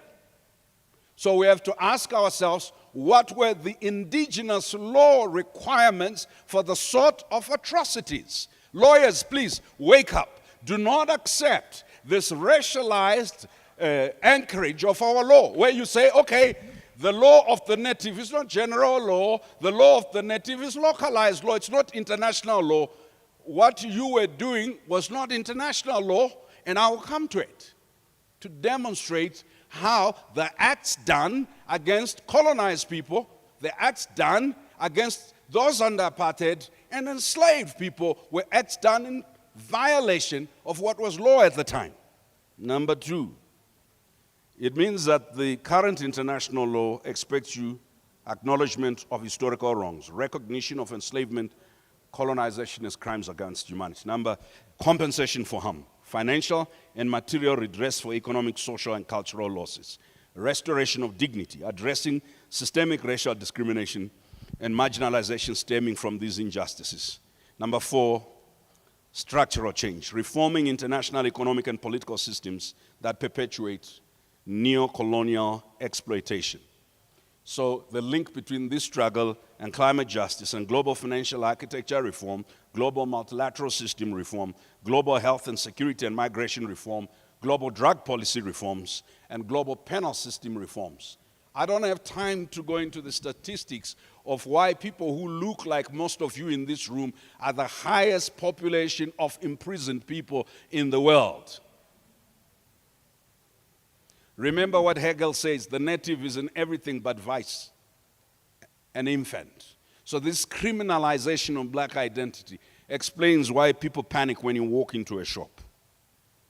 So I referred you to the Barbados Slave Act of 1661, which declared Africans chattel. The code, in particular, it justified the treatment of enslaved people across the entire British Empire. It prohibited marriage without the master's consent. It prohibited women from becoming pregnant. It prohibited servants from trading. It penalized running away with a ticketing system. The code copied and promoted by the Crown in other English colonies, and it was repealed in 1688. And its equivalent was passed in Virginia in 1705. It stated that all non-Christian servants brought to the colony were to be treated as slaves, ensuring lifelong servitude of those Africans who opted to pursue their alternative spirituality. Jamaica's Slave Act of 1696 mandated brutal punishments and denied enslaved Africans any legal protections. My friends, we know that between 12 to 20 million Africans were forcibly taken to the Americas across the Atlantic between 1501 and 1866. That more than 2 million died during the Middle Passage due to disease, malnutrition, brutal treatment. That millions more died on the plantations. People have already discussed the atrocity. I don't need to regurgitate it. But here is the irony. When there was a move to abolish slavery or enslavement or chattel enslavement,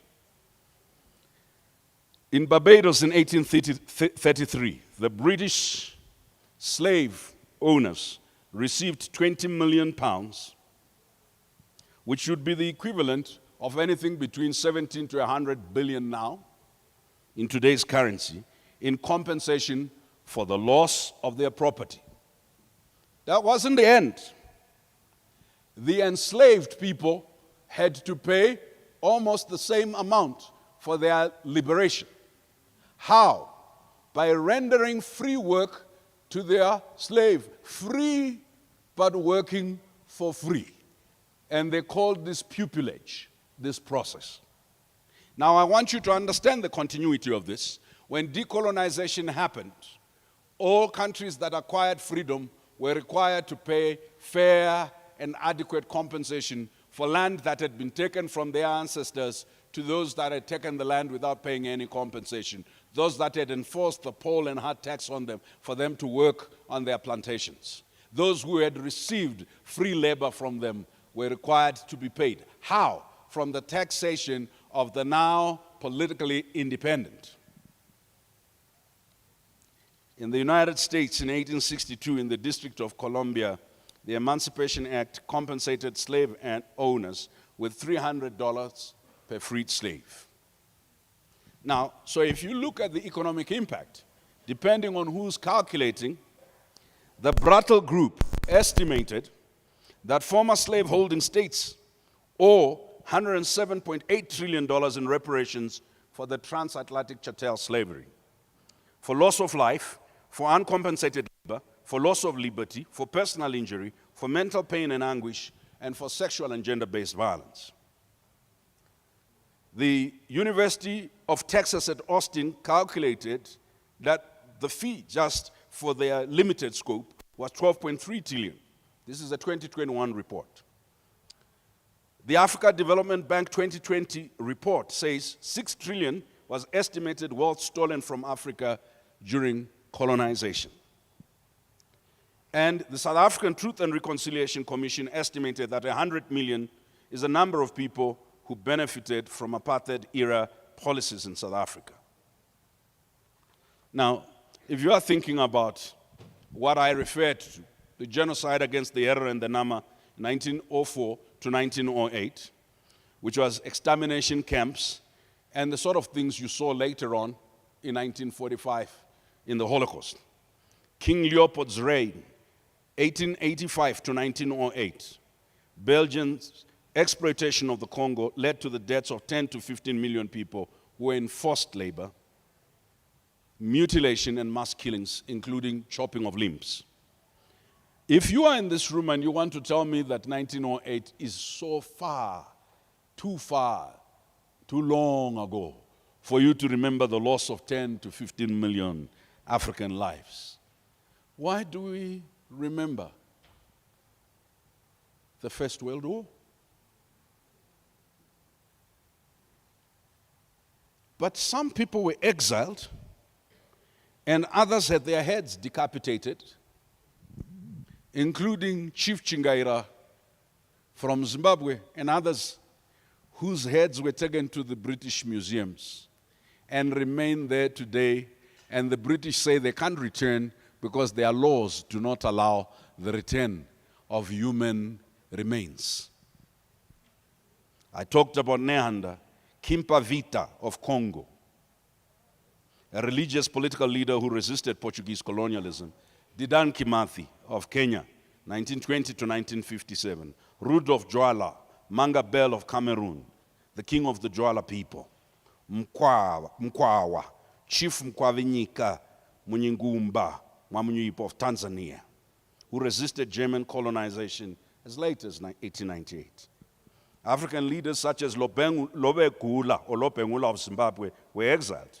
Mwanga II, the king of Buganda in Uganda, was exiled to the Seychelles. Beazin Hosu Bwele, exiled. Prempeh I of Ghana, king of the Ashanti, resisted British rule, was exiled to the Seychelles. Friends, Samori Toure, also exiled. But there were others who were assassinated. Thomas Sankara, Samora Machel, Walter Rodney, Bantu Steve Biko, Amilcar Cabral, and the list is long. You think assassination and exile was the worst thing? As late as 1958, there were human zoos in Europe, in Belgium, and in Paris, where they kept black children in those zoos. The last one, 1958, and in Germany and in the United States. You've heard the story of Sarah Batman. Or you think human zoos are such a ridiculous thing? There was zombification, an admission by Edgar Hoover that the FBI dumped cocaine and other drugs in black communities in order to destroy the emergent uprisings by the Black Panther, which led to the pandemic of drug abuse and crime within the inner cities. Or you think that's the worst? Land dispossession. The British court, on 26 July 1988, the Judicial Committee of the UK's Privy Council ruled that natives had no sense of ownership. I want to read an excerpt from the judgment by Lord Summer. He says, some tribes are so low in the scale of social organization that their usages and conceptions of rights and duties are not to be reconciled with institutions or the legal ideas of civilized society. Such a gulf cannot be breached. It would be idle to impute to such people some shadow of the rights known to our law, then to transmute it into substance of transferable rights of property as we know them. And by that judgment, they ruled that the land in Zimbabwe belonged to the British Crown, and they paid reparations to the British South Africa Company to the tune of 3.7 million and an additional £2 million waiver for its war debts and the right to retain extensive mineral rights, commercial assets, and land it had allocated to itself. And throughout this period of decolonization demands, the only real significant payment made by former colonizers in Africa was 19.9 million to survivors of British colonial abuses, the so-called Mau Mau reparations case in 2013. Friends, you think the atrocities are just this individual, human, and community? The French approach to this in Haiti and Francophone Africa was to tether those countries to the CFA franc. 50% of foreign reserves of the franc countries were required to be held in the French treasury, limiting their ability to invest in their own economies. French companies and investors benefited disproportionately as profit repatriation was made easy, leading to capital flight, or what we now call illicit financial flows. So the exploitation of African natural resources, such as raised recently by the Sahelian states in Mali and Burkina, the exploitation of DRC's coltan and cobalt and other materials, are something that is part of the continuities from enslavement to colonization to apartheid. But the global reparations claims and their precedents for other communities that have not disputed are the Jewish Holocaust reparations, where Germany paid $90 billion to Holocaust survivors and Israel. Comfort women in Asia, Japan issued official apologies and compensation to South Korean and Filipino women forced into sexual slavery during World War II. Caribbean Reparations Commission ongoing efforts are part of this demand. As I prepare to conclude, I hope I have said to you that anchoring a particular supremacist view and creating a logic that enabled people who had been enslaved, colonized, and lived in apartheid to accept their own inferiority, their own infantilization, their own fragmentation, was actually part of the great erasure.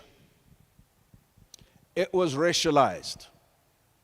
It targeted particular racial group, the Africans.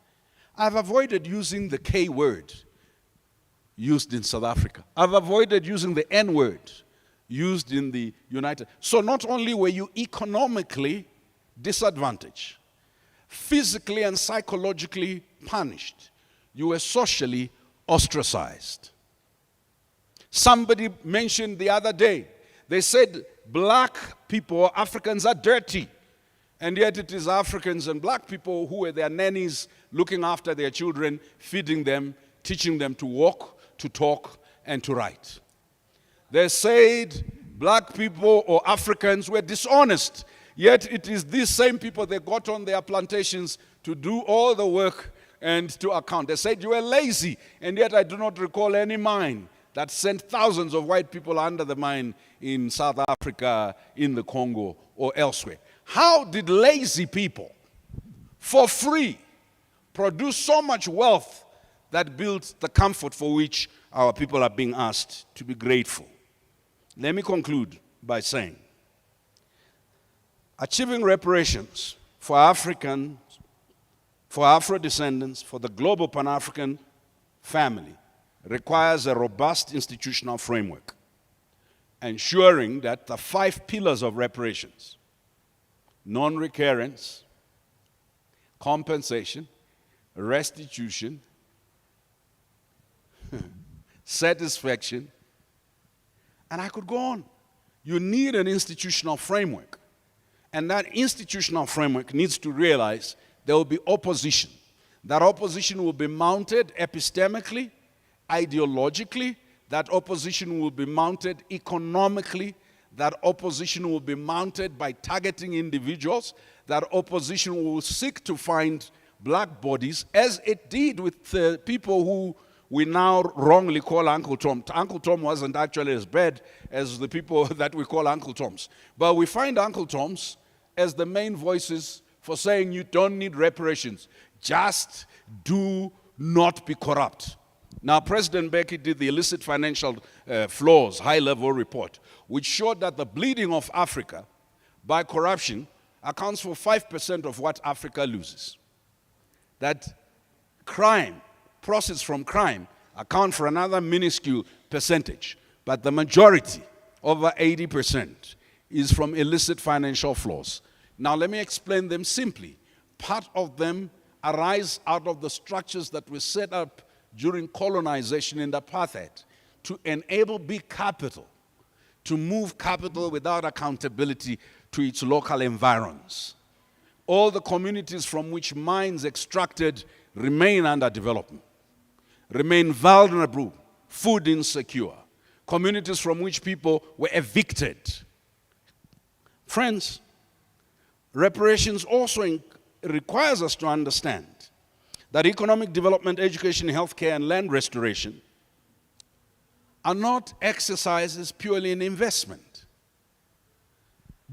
It is not an anti-white crusade. It is not even necessarily an anti-capital crusade. It has not grown as yet in how it's articulated into that. It is simply saying some people were taken as prisoners of war. Some people were forcibly conscripted. Some people were raided. Some people were put in concentration camps. But what is not disputed is how they were moved from productive land into non-arable land, which is disease-infested. That those people are entitled to produce. The fact that there are Africans in this room who graduated cum laude from their universities, coming from tribal trust lands or rural areas, should not create the mythology that you do not need reparations. That all the African needs to do is work harder, be less lazy, less corrupt, as though global systemic structural anti-black racism was purely a matter of ethics. It was about constructing structures of exploitation. So let me end, Briggs, because I know my own time. The cultural foundations of the memory I've described requires an imagination that must bring trade union leaders, African leaders, traditional customary leaders, faith leaders, academic institutions, political parties, national museums and monuments, media, high schools and universities, and African diasporas into this room. And it must require us to leverage and harvest our memories. African storytellers, thespians, African media people. It requires us to harvest our memories and not to paper over what we have done to harm ourselves and to embrace the 7 things I talked about, infantilization, criminalization and stuff, but not to detain ourselves. And this is my parting story for you. A wealthy man gives his 18-year-old son, who has a provisional driver's license, not yet a license, his expensive Mercedes-Benz. The young man gets drunk, drives very fast down the streets, knocks down a family, a man, his wife, and several kids. The wife and the husband die. They were the breadwinners of the family. But as happened, the man, his wife and kids were not crossing at the designated crossing point. They were doing what Americans call jaywalking. Tell me that we will all just come and say you were jaywalking. This man who was driving without a license, drunken driving, driving fast, is not responsible, because had you been crossing at the designated crossing point, you would not have died. My friends, would we say that to Ukrainians? Would we say that to Jewish people? Would we say that to Korean people, that, look, this thing is about your own fault. You ought to have behaved differently. The bill I gave you, the financial bill, and what Africa has received by way of aid and development assistance since 1947 does not come to 5% of the estimate cost of what Africa, I'm not talking about the 107 trillion, what Africa lost during colonization.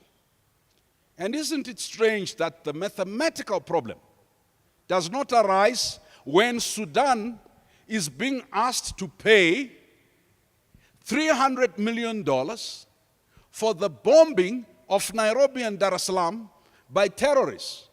How is this money paid? By Sudanese taxpayers. Did Sudanese taxpayers bomb Dar es Salaam and Nairobi? As tragic as those incidents were, how come there is never a mathematical question that says you can't ask Sudanese to pay because they were not the individual terrorists? How is a whole country responsible for the single, when the Libyans are being asked to pay for the Pan Am Air bombing? How come you don't say, how are you going to calculate? How are you going to establish the causal linkage between the people of Libya and those who planted the bomb? Arithmetics only, or mathematics, becomes a problem when black bodies require to be recognized for repair. And that should tell you it is a racialized conversation. And we must not pretend. Thank you, Brian. Another big hand for him, please. You can sit because we're about to go. Thank you, thank you, thank you, thank you. Thank you. And can we give the panel that was there before a big hand? We give my two sisters who just blessed us artistically, culturally, a big hand. And our keynote address, a big hand. I'm just going to announce, and I see William running up. Yes.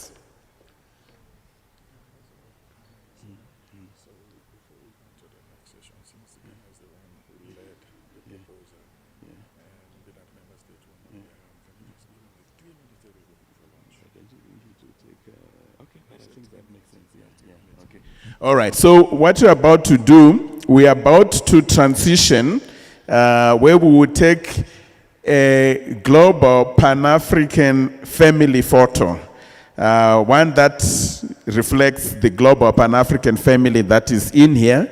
And after that, we're going to go on a lunch break where we will continue unpacking some of these conversations until 2 p.m. So it's going to be a considerable time for us to be engaging, to eat, to engage, to pose different questions. But before we transition to taking the photograph, I've just been informed that we have the honor of the presence of the ambassador from Ghana, and Ghana has been leading on this agenda. So we wanted to just give him the microphone to share a few remarks which would take us to taking our global Pan-African family photo. So, William, can I invite His Excellency, the Ambassador of Ghana, to step forward and give us some brief remarks? Please come forward. All right, thank you very much. Thank you for gracing us here. Thank you.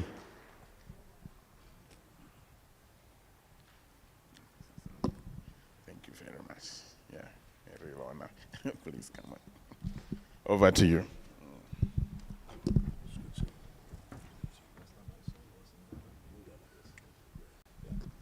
Good afternoon, everybody.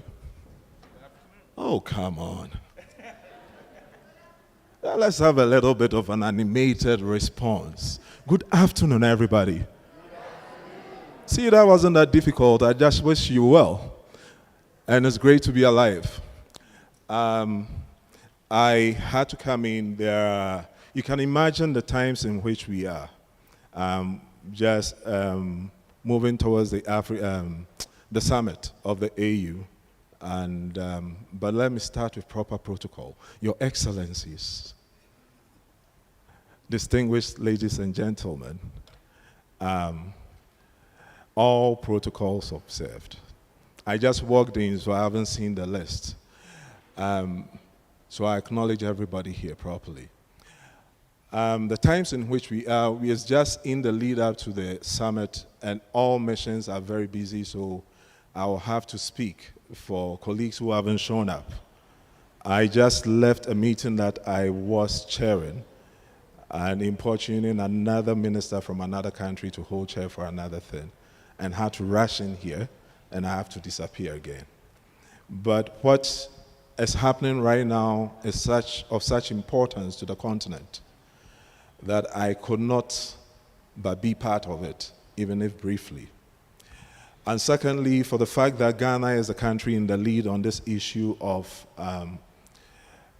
justice and reparations for African people of African descent.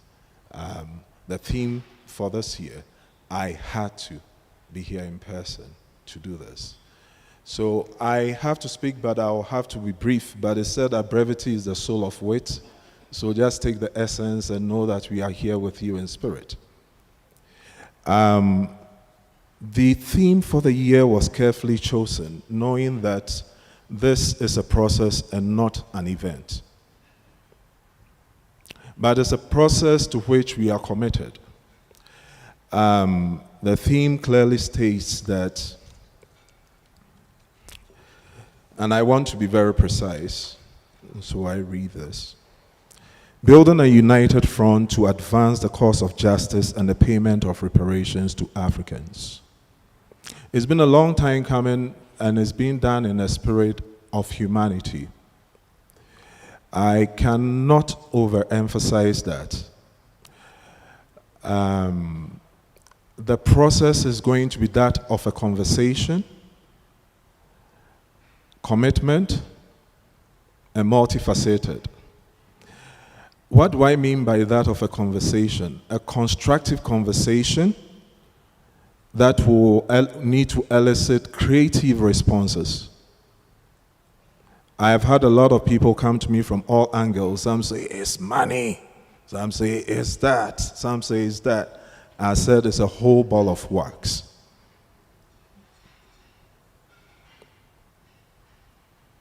Justice comes in many forms.